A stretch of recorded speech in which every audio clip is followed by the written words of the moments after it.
Thank you, Claes, and the gallery, and thank you, John, for inviting me here. Yeah. I actually first saw a piece of you in Freeze magazine, so it was a reproduction, of course. It was a review, and then the second time I saw was at Market, maybe in Stockholm. Market is an art fair, annual art fair in Stockholm, a small art fair where the gallery usually participates. Yeah, you showed some pieces of yours, and I must admit that I got almost the same reaction as Claes did when I saw it live. So, and that must have been 2014, 15, something like that. Yeah. And I remember you used in a text quote from Halldór Laxness, the Icelandic writer, and that, I mean, you get sort of the impression of landscapes of sorts when you see you. And he said something about being in the landscape and not viewing the landscape. And I think it's similar experience when visiting the gallery like this, and you sort of get their presence more than the actual, of course, the actual paintings as well. But it made me curious to how you relate to your particular pieces, how you, in your mind, how you formulate yourself, and what words do you use, and how would you not describe them, but how do you relate to them yourself? Apart from the titles, I mean, or...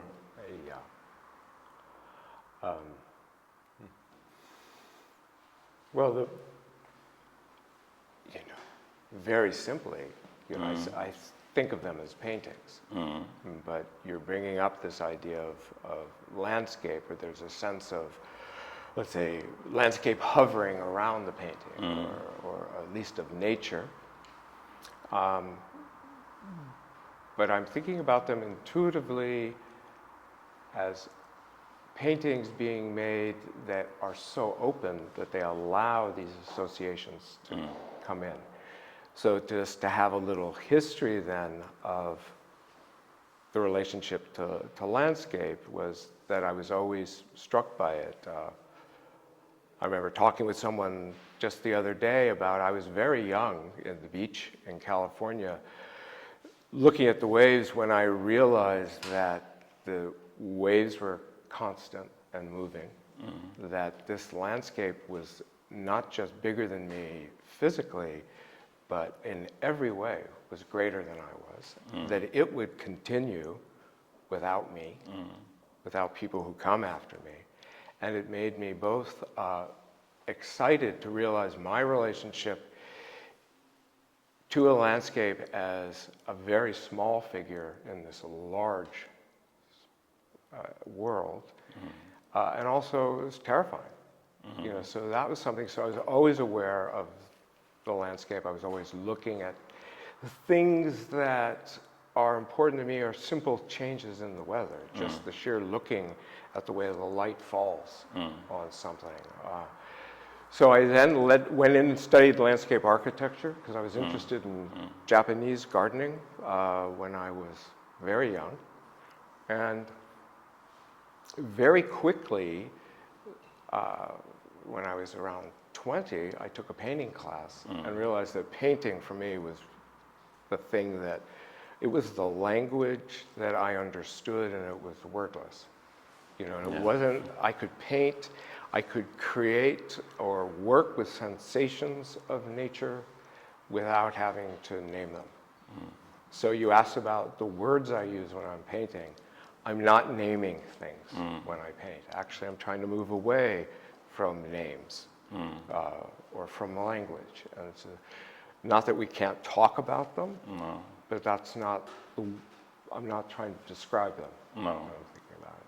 So, and also, when you see them here now in this room, are there memories that come up when you see them again? Or? Yeah, absolutely. Of course they do, and they're also very subjective personal memories that I have.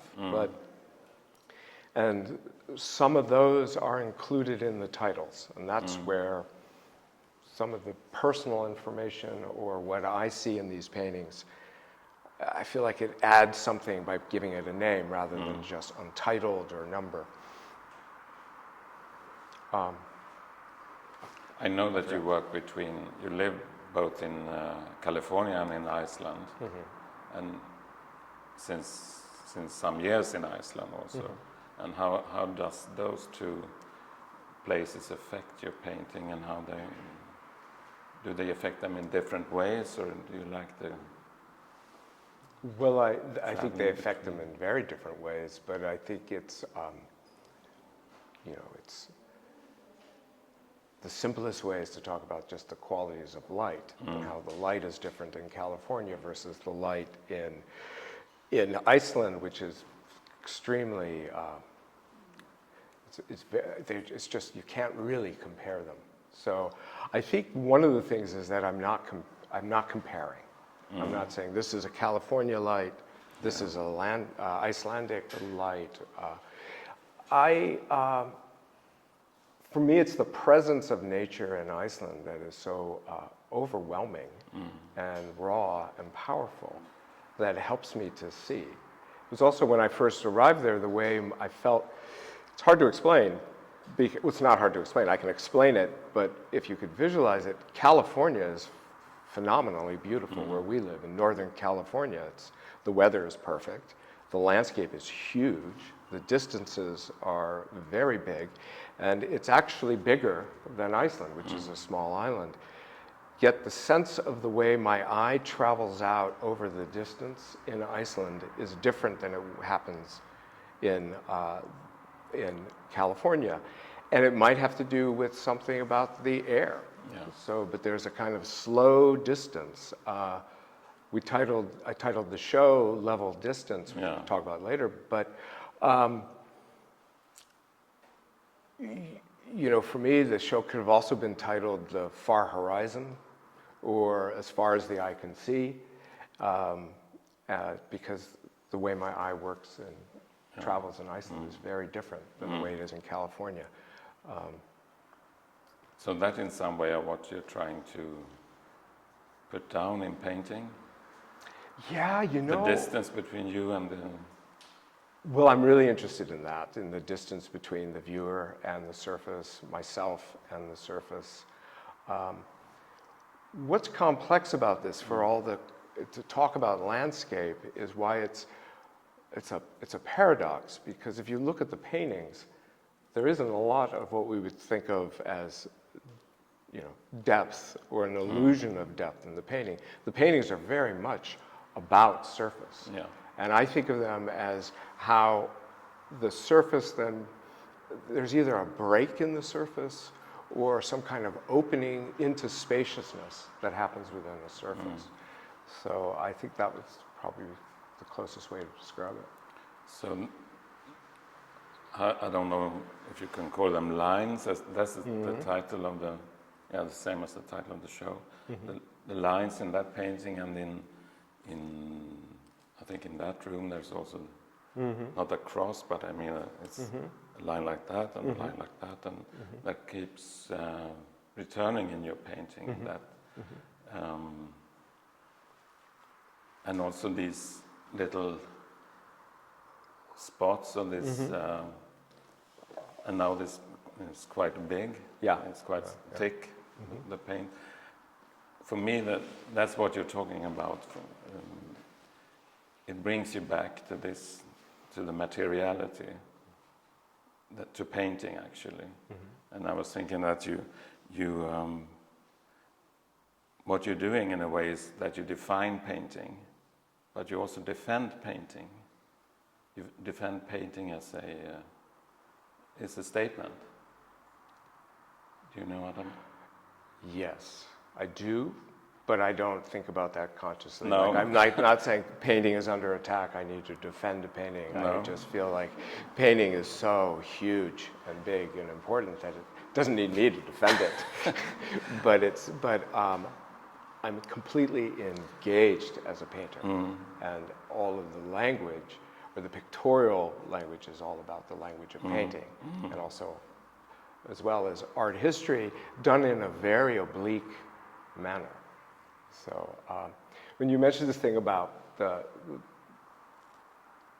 distance between the painting and the viewer, a friend of mine in California described it once really well. He said there, there's some painters who you feel when I'm looking at the work, the artist is standing in front of the work and they're telling me what they're doing.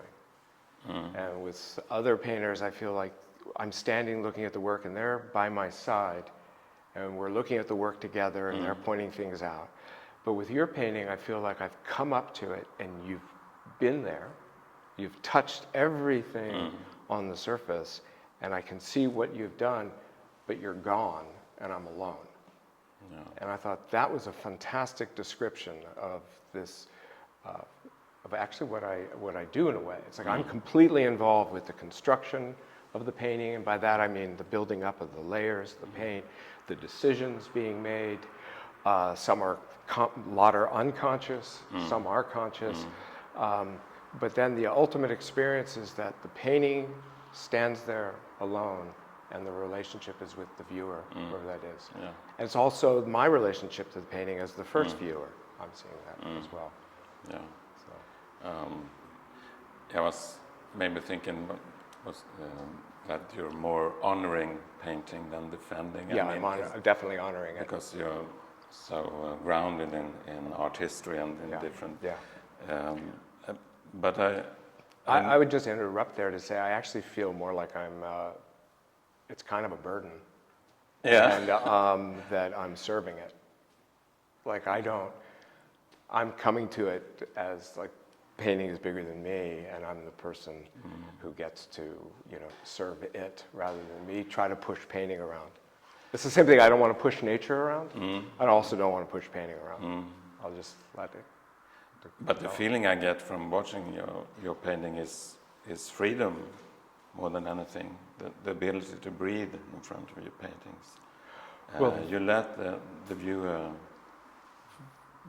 give you a space to exist in. Yeah, and that's the kind of paintings I'm interested in. The paintings that allow me to breathe and to be present. For that's what a lot of it is just to be present in this moment right now. I know in a previous interview I heard you talk about killed colors, sort of a, how would you describe it, sort of it's from the Japanese and Chinese tradition that I know that you're very interested in. And as I understood it, the killed colors, or the killing of colors, is not taking the colors away, well, maybe in a visual sense, making them grayer or subduing them, but in a mental way, the colors are still there. Would you agree, or how? Yes, how I would say that is what that term means. So, this conversation was about some work that I've been doing, probably from about '95 to '97, where I was making work with vertical lines, and I was reducing the color of these lines, and so that they were colored, but they were nearly gray. And I was working on linen grounds, and so that the tones that were developed from the lines that were drawn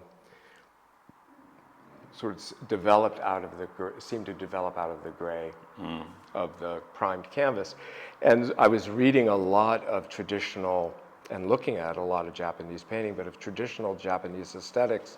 And this idea of killing of colors is exactly what Magnus said. It's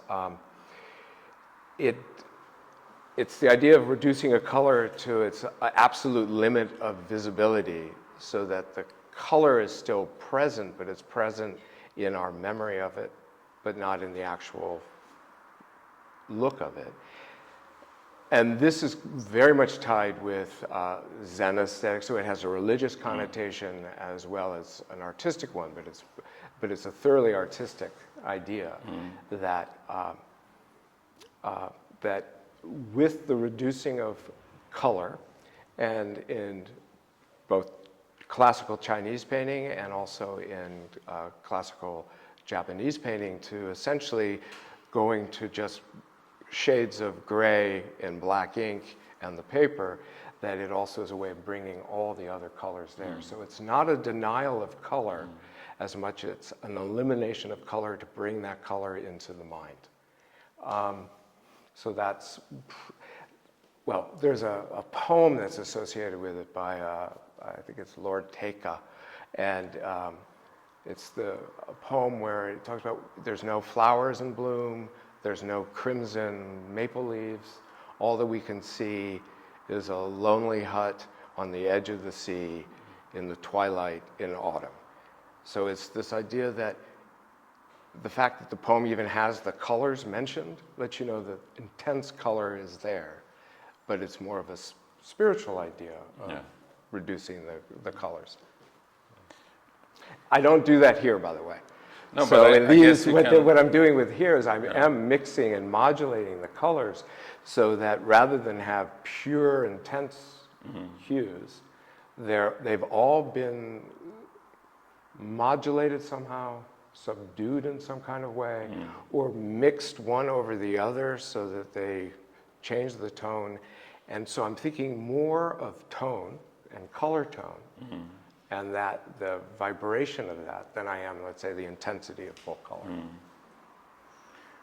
But the concentration and the density, the idea of that is visible. I mean, it's what you feel in your paintings. So in that way, it's still resonating with the idea of concentration and Definitely. And there's always this type of contradictions, pairs in that come up when I think about your paintings as they're both particulate and infinite, I could say. I mean, they're both here and there, and it's always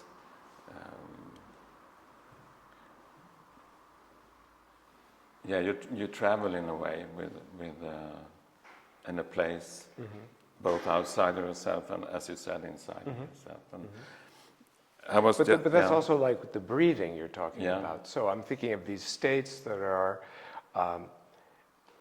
in between states. So if you inhale, you can't inhale forever. No. You have to pause and then exhale. Yeah. And it's such a natural phenomenon that we're not even aware of it at all.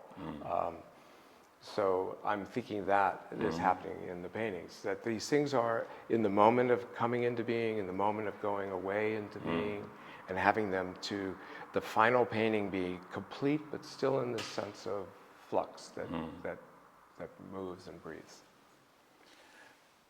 What can you say about the speed in your when you're making the paintings? I mean, are some done very quickly and others have to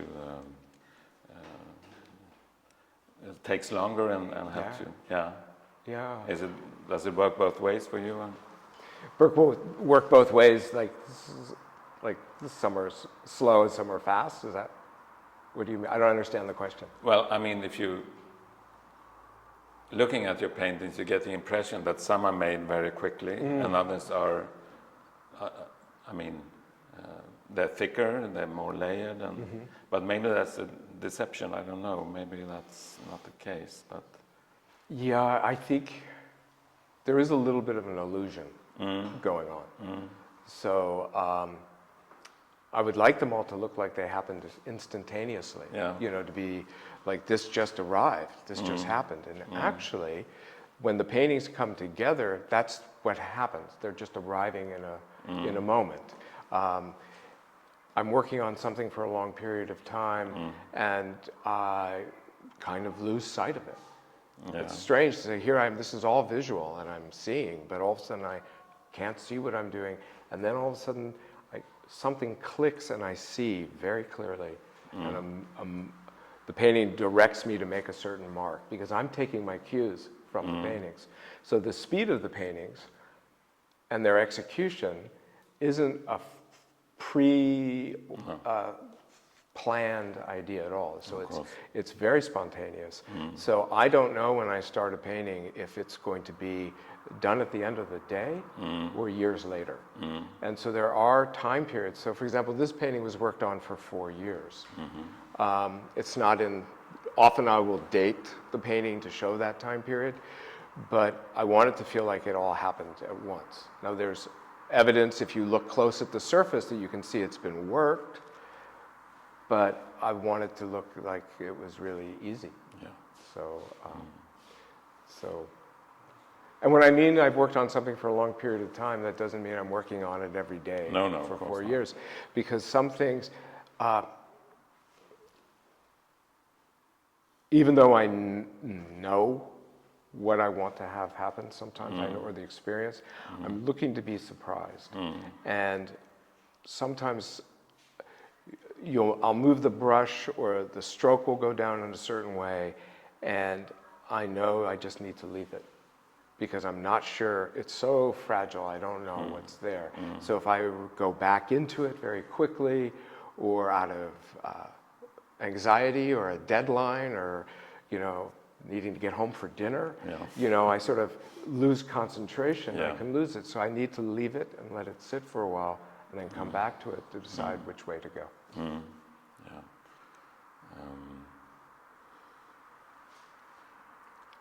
I was also thinking about we mentioned the other day that I had the notion of nothingness. Because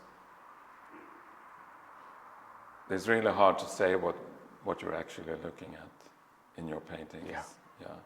So, and I stumble across 2 different quotes on nothingness that kind of relates to the different sides, that it can be either nothing or it can be everything. And one is by Mark Rothko, who said that now I have to. He said that there's no such thing as a good painting about nothing. And that was in a famous letter to the New York Times, I think, in the 50s. And he thought that subject matter is crucial. And the subject matter has to be tragic and timeless.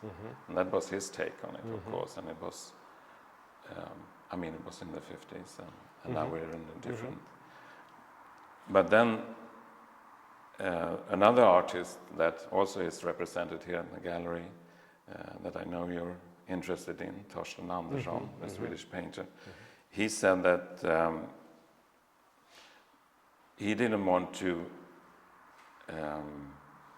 emphasize either the meaning, the content of the painting, or the paint itself. So he said that in a sense, as painters, we paint nothing, since a good painting is just as enigmatic as nothing. And this is not a question, but how would you relate? Do you relate to the idea of nothing and everything? And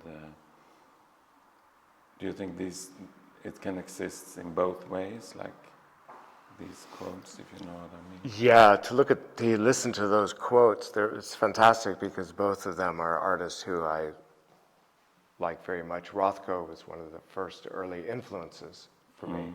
Just probably my desire to become a painter was from experiences looking at Mark Rothko's paintings. And Torsten Andersson, who I saw when I first saw a painting of his when I first came to Sweden in 2005 maybe, or 3. It turned out to be a very uncharacteristic Torsten Andersson painting, but it moved me very much, so I've been very interested in his work. I find it tricky to talk about nothing. I like John Cage, I have nothing to say and I'm saying it. That makes a lot of sense to me. I actually feel closer to Torsten Andersson's definition than I would Rothko, and I think partly it's generational.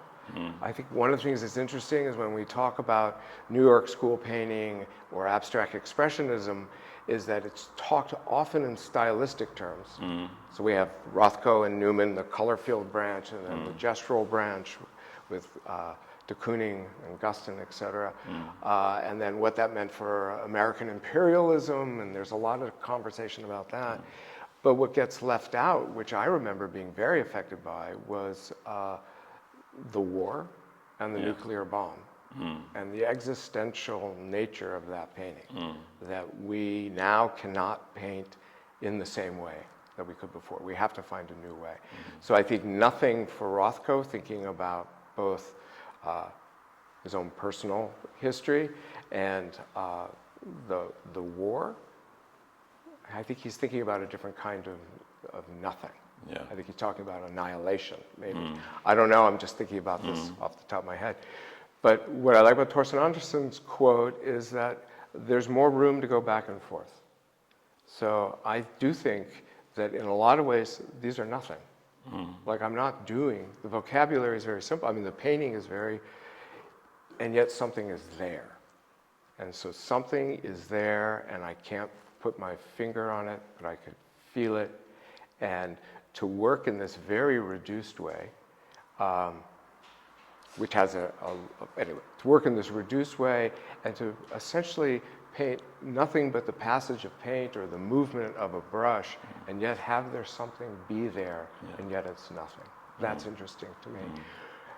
I'm also thinking about, because I was thinking a lot about Chinese painting, is that there's an idea of naturalness or to be natural in Chinese painting. And what that means is to paint the way nature creates, which means nature creates without conscious purpose, without purpose. Nature is just doing what it does. It's erupting and, and that to align ourselves with nature means not to have a purpose. And that is very difficult to do. So not to be able to,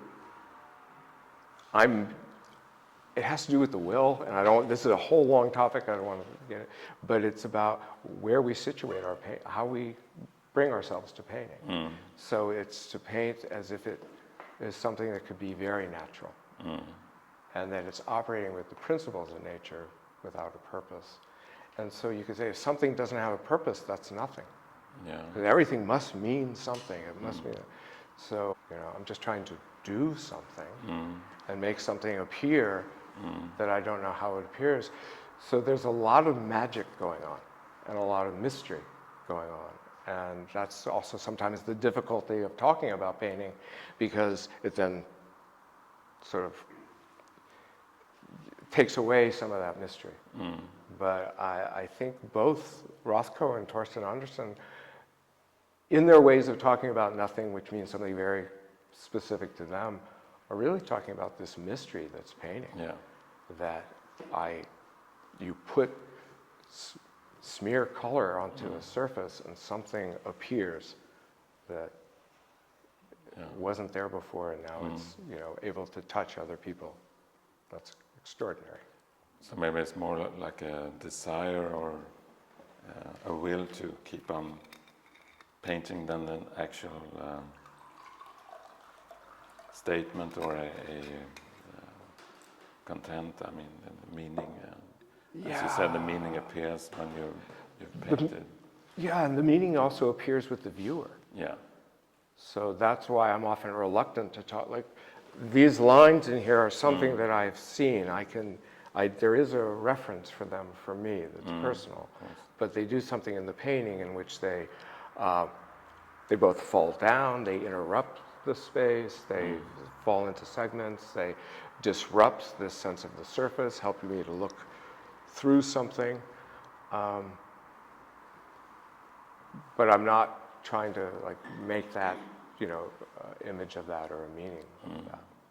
There's also another thing. So what I'm saying is that I'm more interested in what the experience of others than I am in myself in this, because I've had the experience making it, and most of that experience is about being surprised, elated. But there's also an aspect of poetry that I'm interested in, and that's poetry that links, is sort of inspires the painting, and also poetry that comes up with the paintings. And it's a very specific kind of thing. It's usually when people say poetry, I've been talking with people about this, when people say poetry and painting, they usually mean lyrical. Yeah. You know, and it's vague and it's sort of misty and all qualities, things that I like. But I'm thinking about poetry as being something that's very clear and condensed. You know, excuse me for a second. There's a Japanese painter, Yosa Busan, from the 18th century, who was also one of the 3 famous haiku poets of Japan. And he was talking about that what a haiku is, what the poem is that it's using ordinary language to be excluded from the ordinary. So you use this very simple language, but the language isn't simple at all because it's ordinary and it's excluded from the ordinary. And the person says, how do you exclude the ordinary? And they said, well, he said, basically there's a religious solution to this, a spiritual solution, which is to either, meditate, study Zen. Another way is to read Chinese poetry. And so he said, as a painter, what the painters do to exclude the ordinary is they read, and they read poetry. And then what happens is, while you're painting, you're more interested in the words of the poet and the feelings of the poetry, and you're not thinking about the cities, you're not thinking about everything that's happening. And then what happens is